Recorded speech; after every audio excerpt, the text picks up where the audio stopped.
All right. Good morning. Thank you, everyone, for coming on this morning. This is our Monday morning training. Today is Monday, June 19th. And this is a training that I feel will be really good for people maybe brand new to the business, or people, like I mentioned, that just maybe are having trouble when it comes to closing. Maybe they're out working. Maybe they're doing a good job getting appointments set, going in and seeing people, but they're just having trouble when it comes to closing the sale. So this is a presentation that I'm going to go through with you guys that I've been using for years. Again, I mean, I've been in the business now, final expense, strictly focused for about 20 years now. So I just want to share with you guys the presentation that I've been using, and hopefully it's helpful to you guys. So let's go ahead and get started here. All right. And then, yeah, feel free to stop me as I go. If you have any questions, put them in the question box. I can always unmute you if I need to. Also, if you've yet to do so, go to my website, adambrsan.com, sign up for my weekly trainings. I know you're on the one today, so you heard about us one way or another, but yeah, feel free, if you have yet to do so, hop on there. That way, each week you will receive a email to let you know of what the topic is going to be for that week. And you're more than welcome to hop on if you desire to do so. Also, if you're looking for a new opportunity, Unity Life Group is the name of my agency. We are just getting going. Like I mentioned, I've been in the business 20 years. I've primarily been focused on one company, really at a time. I was with one company for 11 and a half years, another one for 7.5. And now I've branched out and we're kind of building our own thing here. And, we have multiple carrier options. We have very good contracts that are available for agents, whether you are a new agent or whether you're an experienced agent. So feel free to check us out. Go to unitylifegroup.com/careers and fill out an inquiry. We'd be happy to set up a call with you. And this is for in-home sales or telesales. We have programs available for both. We do have a lead program as well. I mean, leads are the name of the game. It's important to have that steady flow of leads on a regular basis, and that's something that we can do to help you. I would say a big portion of our lead program is focused on field sales, but we do have a platform for telesales as well, where we are self-generating Facebook leads. So we can get leads for agents at a relatively cheap price. That is still something that's kind of in the works, but the lead program for field sales, we can get you going on a weekly campaign as soon as you're ready to get started. Again, our weekly trainings every Monday, and that's for everybody, whether you're with us or not.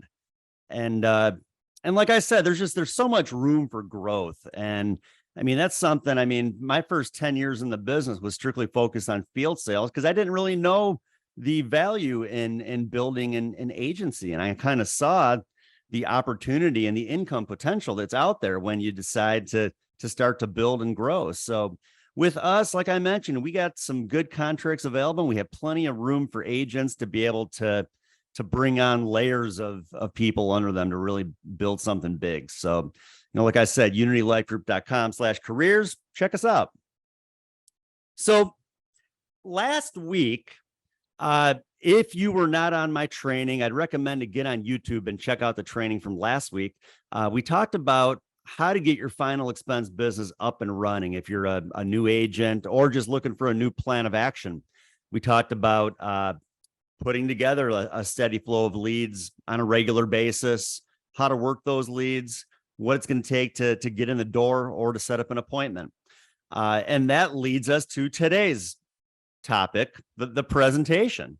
So you've done the work to get in the house, or if you're selling over the phone. I think this presentation can be used for either. I've used it for both, and I've done well both ways. So I think it can be used for both. And so let's go ahead and get started. One thing I always recommend, and of course, this is more field sales, follow the client's lead. So you get in the house. I always just kind of watch and see what the prospect is going to do. If they walk over and they sit at the kitchen table, great. We can sit down and we can go through this at the kitchen table. If they walk over and they sit down on the couch by the TV, well, then fine. Let's do the presentation sitting on the couch and in front of the TV. My whole thing is just keeping the prospect or the client comfortable. And they're used to conducting business sitting on the couch watching TV. If they weren't, they would have walked over to the kitchen table. So let's keep the client comfortable. If you're visiting with a husband and wife, I mean, you've probably heard this one before. Be sure they're sitting next to each other and that you're not in between them. It's hard for them to communicate amongst each other if you're kind of right in the middle of them. You might get to the end and they're like, well, we just need some time to discuss this. Well, you may have been able to give them that time to discuss it had they been sitting next to each other and been able to maybe have a conversation. Keep the client, like I mentioned, keep the client in their comfort zone. If they're used to conducting business sitting in the family room in front of the TV, fine. Now, if the TV is loud, I mean, if anything, ask to turn the volume down. I mean, I'll even grab the remote and just ask them, you mind if I just turn this down a little bit? Especially if I can't hear myself think and it's just a little too loud, how is the client going to be able to hear me too? So I usually just maybe turn it down a little bit. I'm not going to turn the TV off. Again, they're used to conducting business, sitting in front of the couch with the TV on, or we wouldn't be sitting there. And these are just little things. I think it's really cheesy when the agent asks if they should take their shoes off. I mean, if you're dressed up and you look nice, I would assume your shoes are clean, maybe unless it's raining or it's snowing outside. That might be a time to ask. But outside of that, you're the one who's in charge and you want to stay in control. And so just little things like that. If anything, you want your client to start doing things for you, not the other way around. If anything, you sit down, ask them for a cup of water or something, get them to start doing things for you. And then, it's going to be a little bit easier when you ask them to write you a check. They're used to already doing some things for you. You're going to have to ask them to get their medications out at some point. Little things like that. So get them to just start doing things for you and not the other way around. And save the rapport for the end. And again, I think you'll notice throughout my trainings that I like to do things a little bit different than other people out there. And I mean, the whole rapport thing where you walk into the house and I mean, so many different sales approaches, sales techniques. They always teach people, make sure to look at the pictures, make sure to ask about the pictures on the wall. Oh, are those your grandkids? Like, to me, that's just cheesy. They've seen that song and dance. They've heard it. Probably every agent, every salesperson that's walked into their home. To me, it just, if someone walked into my house and the first thing they were asking me about was my kids, I'd be like, man, why you want to know about my kids? So save the rapport till the end. I like to build rapport by asking questions throughout the presentation. Get the client involved with a topic that's important and remind them of why it's so important. And that's something too I just wanted to bring up before we move forward too. Keep in mind that the people that we're working with, that we're working on helping get a policy. I mean, what are two things that most of our clients have in common? And I would say the first thing would be that they're all, for the most part, I'd say probably 90% are all within the same kind of income level, more middle to low income. We're working with people that they don't have a lot. They're primarily living on Social Security. They get their deposit once a month, and that's pretty much it. And then another thing to keep in mind, the people that we're working with, they've more than likely experienced a funeral before where somebody passed, they weren't prepared, and the whole family had to worry about pitching in to pay for it. Those are two things that I feel like majority of the people that are reaching out to us have experienced. Well, their income is about this, very comparable to one another, but they've experienced a funeral that maybe affected them or their family financially, and they don't want to put their family in that same predicament. So just wanted to bring that up before we move forward into the presentation. And, another thing too, just like I said, when we're in the home, not a whole lot of rapport building at the beginning. Just get to the point. They know why you're there. They know that you're there to try to sell them something, that they filled out something pertaining to funerals. So let's just get to the point. We don't need to, like I said, we don't need to ask them 20,000 questions about the pictures on the wall. So to me, listening sells, and it's important to ask questions. And the more questions that we can ask, the more we get our prospect involved. And then they're not just sitting there bored where you're just sitting there doing all the talking and they're falling asleep. So first thing when I sit down, I mean, maybe just a real little small talk. If it's a nice day or something, man, is it nice out today? You've been outside yet? Just something simple, just to kind of break the ice a little bit. But then from there, so Mary, by sending this card back to us, have you experienced a funeral lately? Or even, if you're selling over the phone, I mean, you can ask the same thing. So Mary, by submitting that form, I mean, what was it that got you thinking about this? Had you experienced a funeral lately?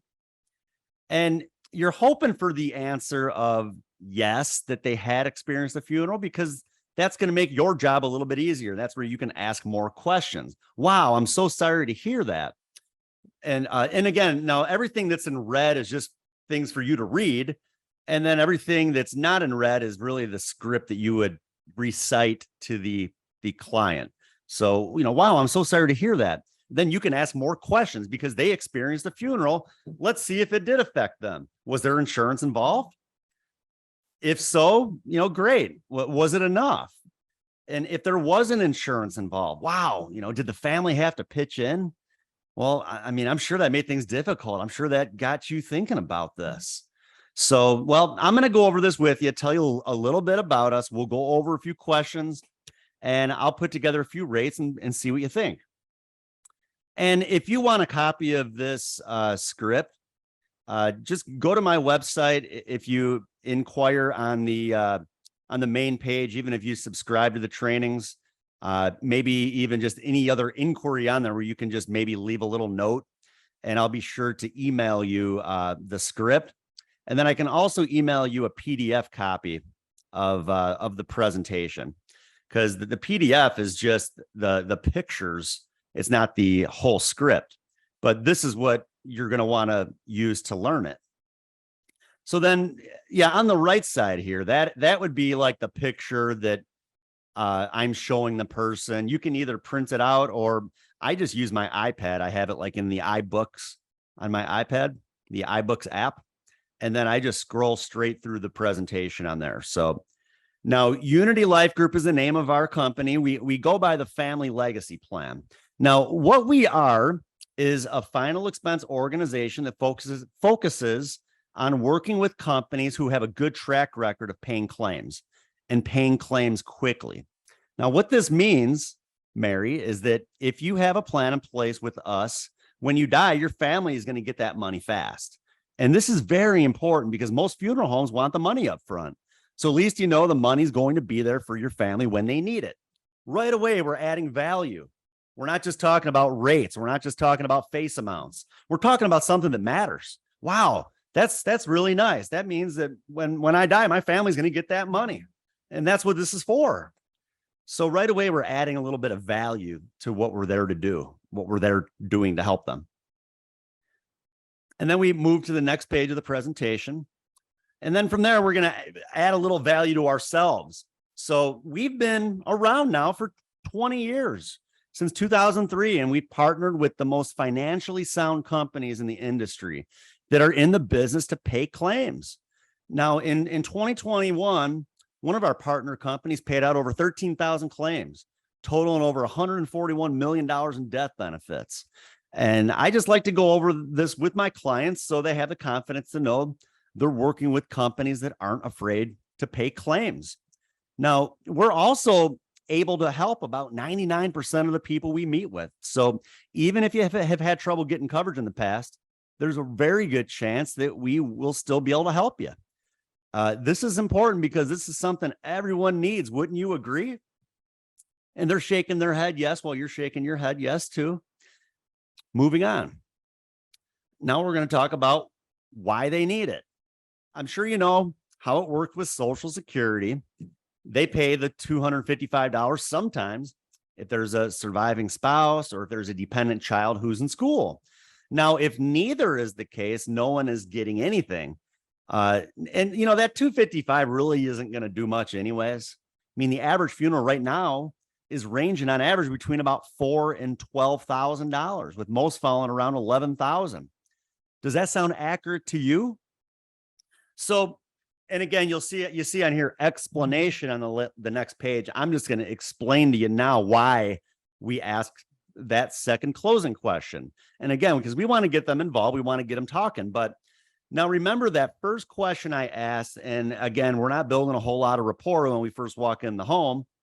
And the first thing out of my mouth is asking them if they've experienced a funeral lately, and they don't know me. There's still maybe a little bit of a barrier when I first walked in.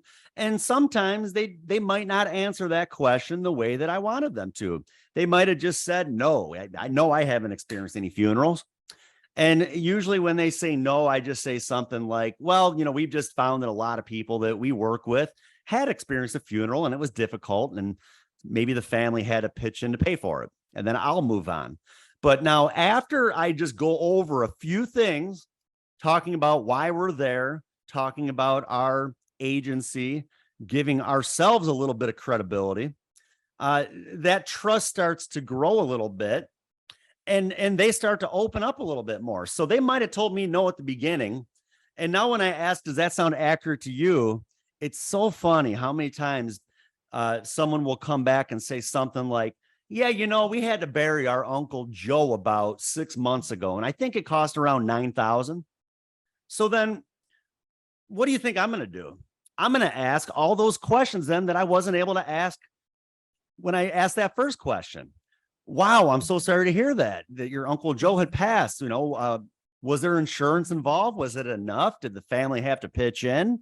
Again, we're putting them back in that mindset of reminding them of why this is so important. And it's focusing on the need. If Uncle Joe died 6 months ago and they had to pay $9,000 to bury him, how much coverage do you think the current prospect feels like they're going to need? I would say probably at least $9,000. So again, we do all this for a reason. And it's, again, to primarily focus on the need. So then we move on to the next page. Now, this is a breakdown of why funerals cost what they do. And I always say this because, again, at this point, they probably took the bait and they told me something about how they had experienced a funeral. I always say, well, I don't need to bore you with all of this. I know you've been through this. Like you mentioned, you had to help bury Uncle Joe 6 months ago. So you know how all this works. But the two main expenses are the casket and the burial vault, which is the cement that goes in the ground before the casket. Now, the average cost for a casket right now is around $2,500. And that burial vault, that can run into the thousands. Now, some people decide that they would prefer to be cremated. Now, if that's the case, you would eliminate those two expenses. So again, question number 3 that we asked the client, focusing on the need, have you thought about whether you want to be buried or cremated? So if they say cremated, well, then I'm going to go through and explain the different methods of services when it comes to cremation. Okay, so now a direct cremation runs between about $1,500 to $3,000. Cremation with a memorial service, maybe where there's like a picture of you, usually runs between about $4,000 and $6,000. And now they have services where it's almost like a traditional funeral, a traditional burial, except you're not buried. The funeral home would still prepare your body. There would still be a visitation. Your family would rent a casket. The whole service would be just like your traditional funeral, but then rather than being buried, then the services would be over, and then there'd be no cemetery. You would just go back to be cremated. And that costs upwards of at least $6,000. I've seen close to $10,000 right now. So then from there, I'm going to ask, have you thought about which method of cremation that you'd want to go with? Like, you want to keep things pretty simple, or do you want at least maybe a memorial service? And again, that's going to give me an idea of about how much coverage then that I feel like they think they're going to need. And I always like to focus on the need and today's need. I'm not talking about 20 years from now. I want to make sure if they die tomorrow that they have enough coverage for today. I can always go back in a year and write them additional coverage if I'd like. But keep in mind, we want to keep it affordable for the client as well. So now we move on, and then I add a little bit more value. And this is something that most carriers, if you look in like their supplies, you can find something like this. This one is actually from American Amicable. They have a pre-arrangement instruction guide, and you can order as many from them as you want. They don't charge you for them. But again, it's adding a little bit of value. So Mary, one thing that we've noticed is that there's so much more to when someone dies than just the money. And a lot of the time, the family's left clueless with not really knowing exactly how the person who had passed away would have wanted things done. That's why we're going to provide you with one of these pre-arrangement instruction guides. It's almost like an instruction manual that you can fill out and leave to your family so they know exactly how you want things done. Now, this is going to make things so much easier on your family when the time comes, and they're going to really appreciate you doing this for them ahead of time, don't you think? And they're always going to say, yes, of course. This is great. I've had people, it's so funny. All it is a piece of paper that they're filling out. I've had people tell me, wow, this is really nice. My other insurance doesn't do this. So again, we're adding that value. And again, the more value you can add, like I mentioned, in the promo for my training, I mean, the more value you can add, your clients are going to stick with you, and they're not going to move on to other companies because you're going to add so much value, and they're going to feel so good about the decision that they made when you left that they're going to stick with you. I mean, my persistency has always hung around 90%. And, and I've sold some pretty high priced products, and still my clients stick with me. And it's because I focus so much on the value over the price. So then we go over what's in this pre-arrangement guide. We're just leaving it with them. We're not gonna watch them fill it out or anything, but we're just gonna explain to them exactly what's in here. So now the first page here just goes over your personal information, where you were born, where you worked, and other information that's useful to help your family put together your obituary. I hate to say it too, but so many times people are forgotten about, where they find out 6 months later about a family member or friend passing. Now you can list those people in here and be sure to let your family know to contact them. Then those people will at least have the opportunity to decide how they want to handle the situation. It also goes over information for the funeral service. If there's a church involved, if you want a favorite scripture read, or maybe your favorite hymn sung.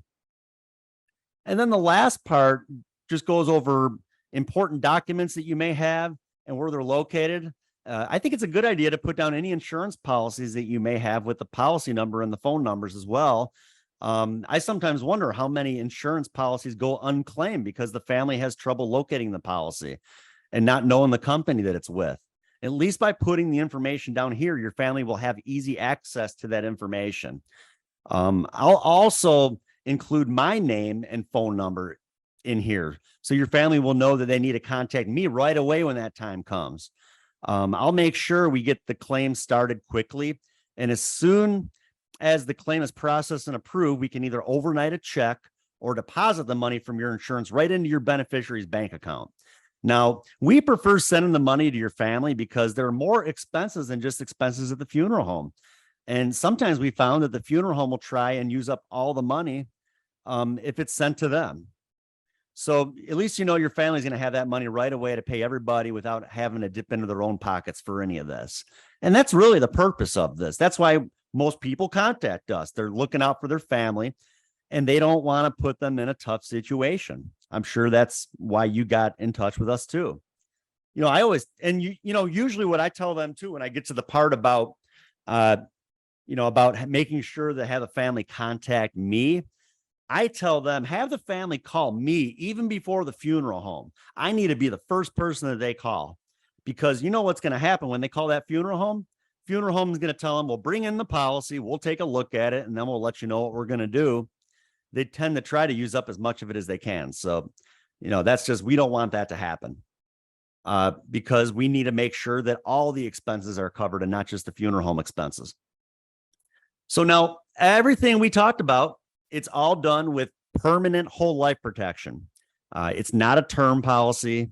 I know a lot of plans you get in the mail are term policies where once you turn a certain age, your coverage stops. Now this is whole life. So you are covered forever. Your benefits, they never decrease and your premiums will never increase. And this is also important because some companies, they'll start you with a very low premium to get you in, but then every few years your rates will go up and it could get to the point where you just can't afford it. Our rates are locked in, so you never have to worry about them going up. We also can't cancel you due to your health or your age changing. Rates are just based off of your age and your health today. We try our best too to see what we can do to find you a plan where we can get you protected from the very first day. And there's no medical exam. We don't have to worry about, you don't have to worry about anybody coming out to, take your blood or make you pee in a cup or anything like that. They usually giggle. Qualifications are just based off of a few health questions. And then the next thing out of my mouth. So Mary, would you say you're in pretty good health? And, at that point, we've already kind of made a friend. They're pretty into what we're talking about at this point, and they're not usually too standoffish. Most seniors I deal with are used to talking about their health. They sit around and they talk to their friends about their health and the medications that they're on. So, real simple. So would you say you're in pretty good health? I don't care if there's 20 medications sitting in front of them. That's just kind of how I always ask. And they'll either say yes, or they'll be like, no, I'm really not. And then from there, they'll more than likely fill me in on the different health conditions that they currently have. And I'm going to take notes. I'm going to take notes of all those different health conditions. The next thing I'm going to ask them about is their medications. So, what medications are you currently taking or have you taken within the last couple of years? And then from there, then I'm going to go through and I'm going to ask all the health questions and follow the instructions on the application to assure correct qualifications and rates. So, and as I mentioned here too, go through the agent guide and to reference the different medications. You don't want to quote somebody thinking that they're going to be covered immediately, and then it comes back where they're not going to be covered immediately. And if you make a big deal out of those health issues and they're excited that you can still help them regardless of whether it's modified or not, at least you can still help them. But it's harder to conserve a policy when you show somebody a low rate and then you come back and tell them that it's going to be 25 to 30% higher because it went from a preferred to a modified. So do your job ahead of time and be sure to ask all those health questions on the app and be sure to go through those medications and reference them in that agent guide just to make sure that you kind of, where to go. And again, like I mentioned last week, I think it's good to have a go-to carrier. And then from there, you have your backups. So, I'll go through and I'll ask all the health questions on my go-to company. And then if for some reason I have to shift gears and maybe go to another company just kind of based off of their health conditions, well, then I'll know. But yeah, be sure to ask all the health questions, if the more thorough you are, the better the chance that you'll write that piece of business properly, and there's not going to be any surprises at the end. So then, so at that point, we kind of went through everything. We know which way they're going to qualify for. Let's just say that they're really not taking too many medications. Maybe they're just taking like a blood pressure medication and a few other things, but nothing that would push them out of like immediate death benefits. So then the next closing question. Now, Mary, do you have any coverage now? And if they say yes, simply say, great. So you're just looking to add to what you have if affordable. And you shake your head yes, they're going to shake their head yes too. Sometimes I'll even say, so, all right, well then you must be looking for something that's going to cover all those immediate expenses. Like as I mentioned, we make sure that money gets there for your family right away. I can't guarantee that with the other policies that you have, but at least, this one's going to be there to cover all those important expenses at the time of your death. And then same thing, they're shaking their head yes too. And then they'll look at this as their primary coverage to serve that purpose. And then any other policy that they have could just cover any incidentals, things like that, that might take where they might not need that money so quickly.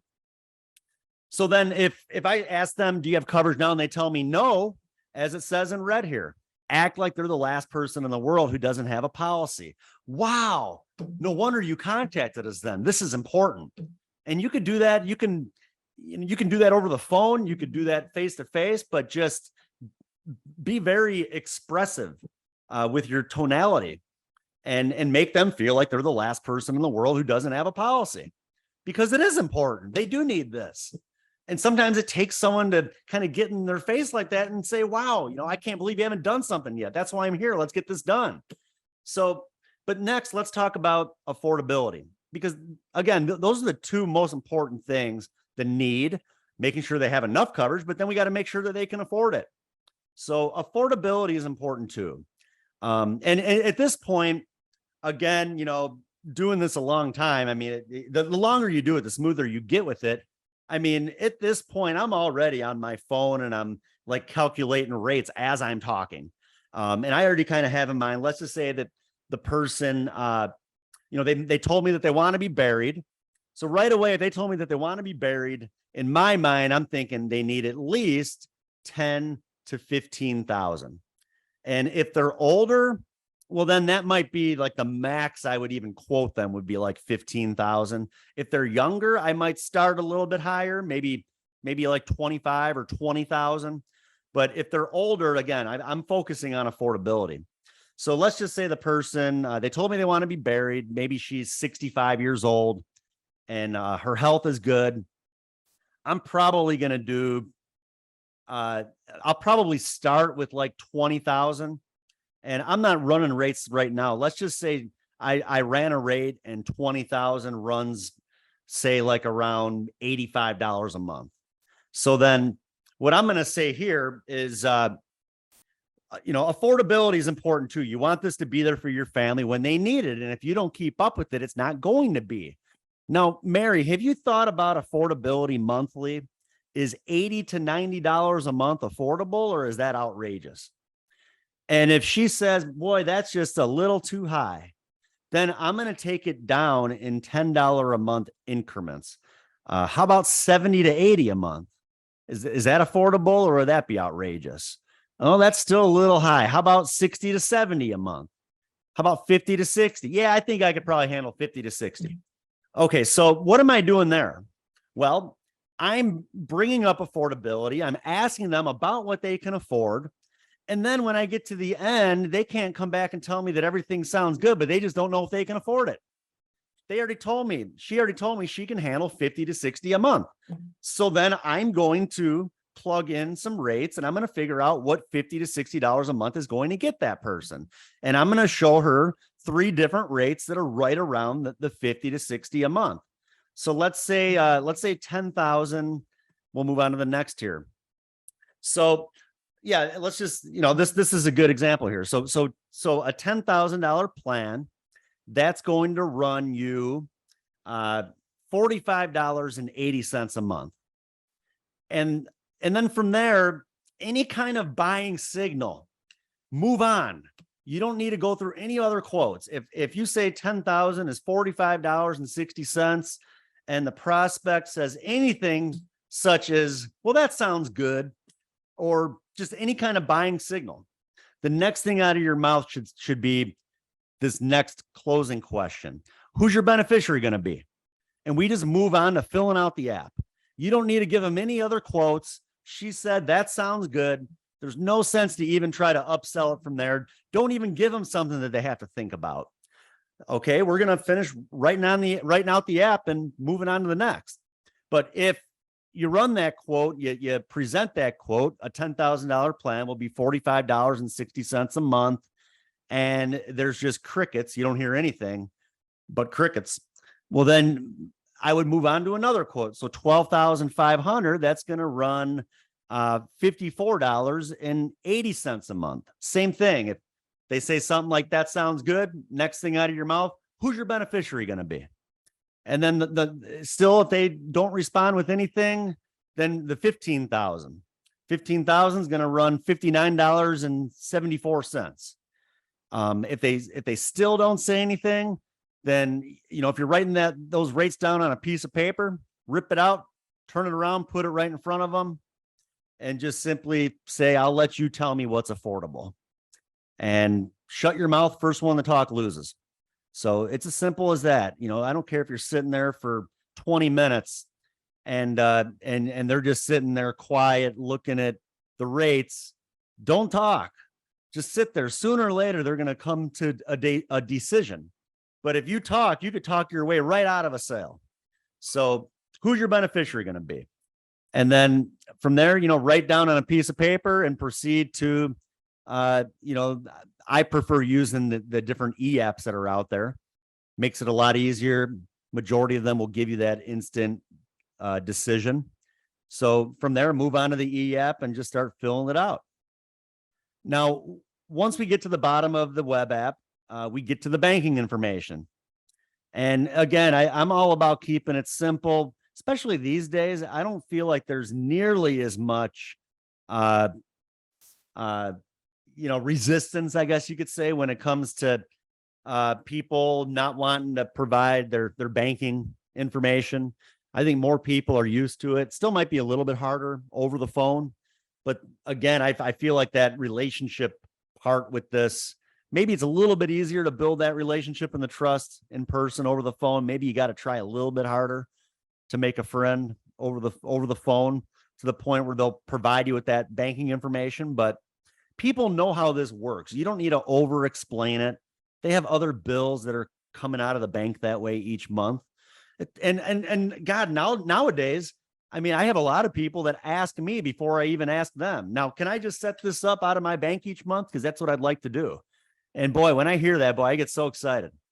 Because you know that you just made a sale. Or I know I just made a sale.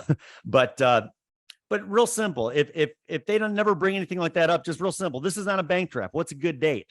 They know how it works. You don't need to over explain it. You don't need to say we're going to be getting into your bank account or anything like that. You don't want to freak them out or anything. Just keep it simple. This is on a bank draft. What's a good date? Now, if they tell you something like the 5th, I would always say, well, are you on Social Security? Now, when do you get your deposit? Do you get your deposit on the 1st? Do you get it on the 3rd? And if they tell you yes, that they either get it on the 1st or the 3rd, then I will tell them we actually have to set it for that date, either the 1st or the 3rd. And it'll always coincide with when you receive your Social Security. If the Social Security is paid out the last business day prior to the weekend, that happens when the 1st or the 3rd falls on the weekend. So if the 1st or the 3rd falls on a Saturday, they're going to receive their deposit the Friday prior. And that's how a lot of the different companies can draft it now. They'll actually draft it the same exact day that they receive their Social Security. So that's the safest way to do it. Again, when it comes to persistency, that's important. I think, final expense could get a bad rap when it comes to persistency, but if you're doing things the right way, it doesn't have to, especially these days with majority of the people being on some sort of direct deposit with their Social Security. It's just a matter of setting those dates up properly. And then from there, and same thing, if they tell you the 15th of the month, ask them if they get paid on the second Wednesday. The second Wednesday could fall on the 8th of the month. If you set it for the 15th, you just gave them a whole week to play around with their money. So again, these are just little things to help you to make it easier and to help you save your business. From there, just simply relax and get referrals. At that point, we're kicking back. They sign the app. We got them approved. You may wonder how I get paid. Well, and the reason I do it this way, I kind of look at it as maybe my client, because I just helped them and now they like me. If they feel like I'm actually going to get paid by getting some referrals, they may be more willing to give me some names. So you may wonder how I get paid. Well, I get paid 2 ways. One, most importantly, meeting with you today, I get paid a commission based on you keeping this policy in force. So please be serious about your decision today. So right off the bat, I'm conserving the business, reminding them of why this is so important. Now, the second way I get paid is by you getting me 5 names of people that you think might be interested in what we talked about today. I'm not talking about 5 people that will buy insurance today, just 5 people you think may be interested in what we talked about. And then from there, you just either on your notepad, on your iPad, or on a piece of paper, just number it 1, 2, 3, 4, 5 and put it in front of them. And they'll start writing names down. And then have them circle, who should I call first? Who should I call second? How about while I'm here, I actually have a few minutes. If any of them are nearby, I could swing by right now and go talk to them. Who should we call? And if you have your prospect call the referral, there's a much better chance that they're going to answer the phone than if you call, because they don't know your number. So if you have the prospect call while you're there, they can always put you on the line, and you could either go see them right now, or you could at least set up an appointment with them for a later time. Don't forget, if it's a graded benefit or modified, I mean, some companies call it graded, some call it modified, some just call it return a premium. So if it's a plan where they're not fully covered for the first couple of years, you can't just not bring it up. You do have to bring it up. But I found that if you bring it up too early in the conversation, there's a real good chance you're not going to write the business. So when do I bring it up? I bring it up when everything's done. Once I've already got them approved, everything's good to go. They're happy that I was able to get them covered.